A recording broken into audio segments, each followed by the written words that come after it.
మనశంకర వరప్రసాద్ గారుగా మన ముందుకొచ్చి ఘనశంకర వరప్రసాద్ గారుగా ఇప్పుడు వెండితెర మీద నిలబడ్డ చిరంజీవి గారి ఆశీస్సులతో మేమంతా ఈ విజయోత్సవాన్ని పంచుకుంటున్న శుభ సందర్భంలో ఈ విజయోత్సవానికి విచ్చేసిన మనసున్న ప్రతి ఒక్కరికి నా వందనాలు. ఎవరు ఎన్ననుకున్నా, ఎవరి పాత్ర ఎంతున్నా ఈ సినిమా విజయానికి మాత్రం ఒక హిమనగ శిఖరం, ఒక మేరునగ శిఖరం ఉన్నారు. ఆ హిమనగ శిఖరం చిరంజీవి గారు అయితే, ఆ మేరునగ శిఖరం అనిల్ రావిపూడి గారు. అనిల్ రావిపూడి గారికి విమర్శలు, తర్వాత ఏమో సులువుగా తీసిపాడేయడాలు చాలా ఎదుర్కొంటూనే ఉంటారు, కానీ హిట్లు మాత్రం ఇస్తూ ఉంటారు. ఈ సినిమాకు కూడా ముందు క్రింజ్ అని, ఇన్ని కోట్లు కలెక్షన్ చేసిన తర్వాత సుడి అని, అంటే ఈ కాలంలో మీముల్లో అంశాలను బట్టి మీమాంసల్లో పడే కాలం అయింది మరి ఇది.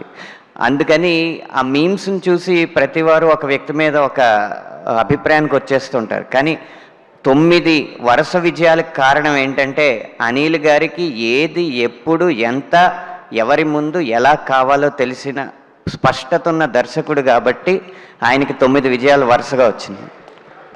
ఉదాహరణకి ఈ పాటలో అంటే రచన చేస్తున్నప్పుడు ఏదైనా మంచి ప్రాస వస్తే చాలా బాగా అనిపించి అది వాడేయాలనుకుంటాం.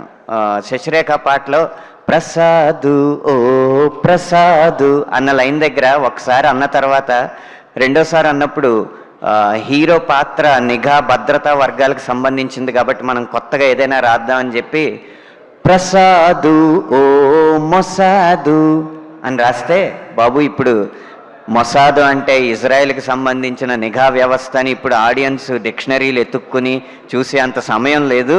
అది సంక్రాంతికి మెదడుకు మేత పెట్టుకోవడానికి రారు, మనసారా నవ్వుకోవడానికి వస్తారు, కాబట్టి అలా సులువుగా ఉంచు పాటని అని చెప్పి నిర్దేశించి అలా ప్రతి వాక్యాన్ని తనకి ఏది కావాలో అది తెప్పించుకుంటారు. ఒక్క సాహిత్య శాఖలోనే కాదు, ప్రతి 24 శాఖల్లోనూ తనకున్న స్పష్టత, స్వచ్ఛత అన్నీ కలిపే 9 విజయాలకి మెట్లేసి 10వ విజయం వైపు పరిగెడుతుందనేది నా ఉద్దేశం. అలాంటి దర్శకుడు ఉన్నప్పుడు ఇలాగే 100 కోట్లు వస్తూ ఉంటాయి. తన విజయంలో మమ్మల్ని కూడా భాగస్వామ్యం చేసినందుకు అనిల్ రావిపూడి గారికి మనస్ఫూర్తిగా కృతజ్ఞతలు. ఇక చిరంజీవి గారు, నా మొదటి సినిమా రాసింది ఏదైనా కానీ తెర మీద అందరివాడు సినిమాలో తెర మీద నా పేరు మొట్టమొదటిసారిగా చూసుకున్నాను. మొత్తతాడి విడుదలైంది కాబట్టి ఆ రోజు నుంచి ఈరోజు మనశంకర వరప్రసాద్ వరకు నా జీవితంలో ప్రతి దశలోనూ చిరంజీవి గారు ప్రత్యక్షంగానో పరోక్షంగానో ఉన్నారు. ఈ విజయంలో కూడా భాగం చేసినందుకు వారికి నా కృతజ్ఞతలు.